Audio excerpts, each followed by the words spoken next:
In 1930, tens of thousands of fans packed into the Estadio Centenario in Montevideo for the very first World Cup final. But before the match even started, play ground to a halt. Argentina and Uruguay refused to take the pitch because they couldn't agree on which ball to use. FIFA officials eventually negotiated a bizarre compromise. They played the first half with Argentina's slightly smaller ball and swapped to Uruguay's heavier, larger ball for the second half. When the most crucial piece of equipment on the field varies dramatically in size and weight from half to half, establishing a fair, standardized sport is impossible. These early designs were practically medical hazards. They were constructed from thick cowhide leather panels held together by heavy exterior lacing. Because natural leather is inherently porous, playing in the rain meant the ball acted like a giant sponge. Within minutes of a downpour, a standard match ball would double in weight.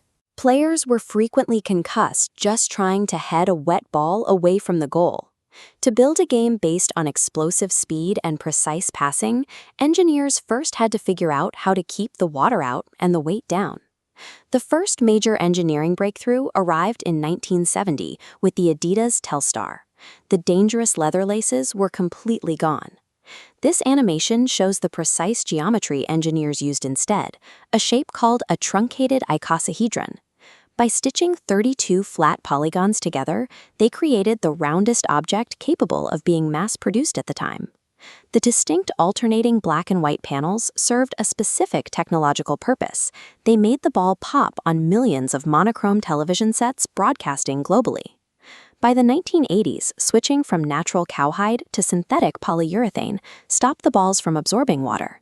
But one massive physical flaw remained: the deep seams where the panels were sewn together. Those physical stitches interrupted the airflow over the surface. To create a completely smooth sphere with minimal drag, manual sewing had to be abandoned entirely. The solution was heat. Instead of threading panels together, machines used extreme temperatures to thermally bond synthetic materials into a single continuous layer. This thermal bonding debuted on the world stage with the 2006 Teamgeist ball. It felt incredibly smooth to the touch and looked mathematically perfect. This wind tunnel simulation shows the drag crisis. With zero friction, a perfectly smooth sphere can't grip surrounding air. Air detaches unevenly from the back, creating sudden pressure drops that yank the ball violently in a chaotic knuckleball effect.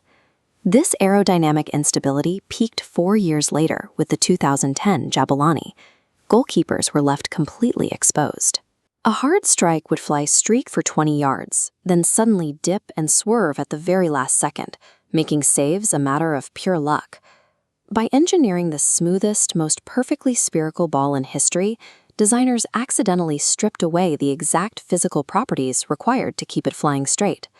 To fix the trajectory, engineers realized they needed to walk back their obsession with absolute smoothness. They had to put the friction back. Starting in 2014, they maintained the seamless thermal bonding, but began pressing 3D microtextures directly into the polyurethane surface. This diagram reveals how these tiny grooves trip the passing air, creating a microlayer of controlled turbulence. This boundary layer hugs the sphere tightly, anchoring its flight path against crosswinds.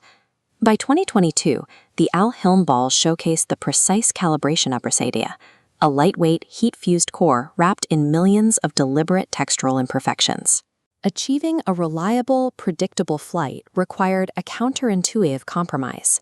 The high-tech heat bonding provided the perfect shape, but only the intentional physical blemishes could provide the control. Looking at the heavy, waterlogged cowhide of the 1930s side by side with today's synthetic models shows nearly a century of relentless material testing. Today's matchball is subjected to wind tunnel testing, robotic kicking rigs, and fluid dynamic simulations, usually reserved for aerospace manufacturing. That invisible evolution of heat, geometry, and texture is the literal engine driving the sport. Without it, the pinpoint accuracy and explosive speed of the modern game simply wouldn't exist.